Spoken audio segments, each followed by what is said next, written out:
It sent chills down my spine. I threatened them to leave us alone every day for 1 week. A dead bird that was gutted was on our porch, and a red-colored stain appeared on the sides of our home. My husband and I knew right then we had to leave. My husband called the police, but they said they couldn't do anything as somebody might just be playing with us. The red stain on the wall and our door was an animal's blood.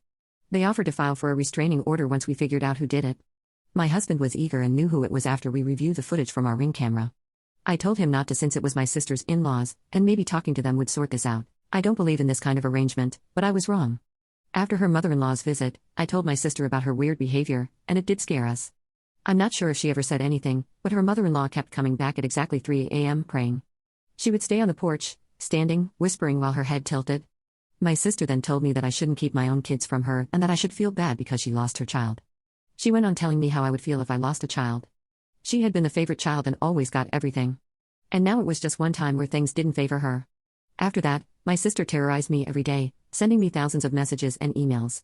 One morning, we found a dead bird on our porch, gutted as if someone had done it intentionally. It went on for a week.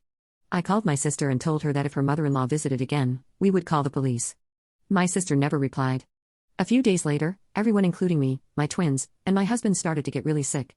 It felt like somebody had done something to us, and I suspected it was her mother-in-law. My mother came to stay and help since we had been so sick. Not only that, my husband got into a car accident where someone rear-ended him on the freeway, destroying our car. Thankfully, my husband wasn't seriously injured. In the second one, we were lucky enough because we had our kids in the back. With my husband's quick reflexes, he was able to avoid the car on his right, which collided with a car in front of us, hitting another car, which resulted in 2 casualties. One day, I let my mother visit me to help with the chores. That same evening, my husband came home from work and woke me up, showing me footage from the Ring camera. While I was resting, my mother had let my sister and her husband into our home. My sister then took one of the twins, cradled her, and even breastfed her. They took family photos with my baby. I was alarmed and furious. I didn't hesitate to file a restraining order against my sister, her husband, and my mother. Not only that, but I also discovered my mother had put a sleeping pill in my soup. My husband saw the box right before taking the trash out, which explains how I was knocked out for 8 hours. I started to get really scared because they were doing everything they could to get my child.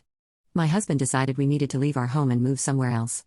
We didn't stay for long and moved out, placing our things in storage temporarily and living in a hotel, which felt more secure.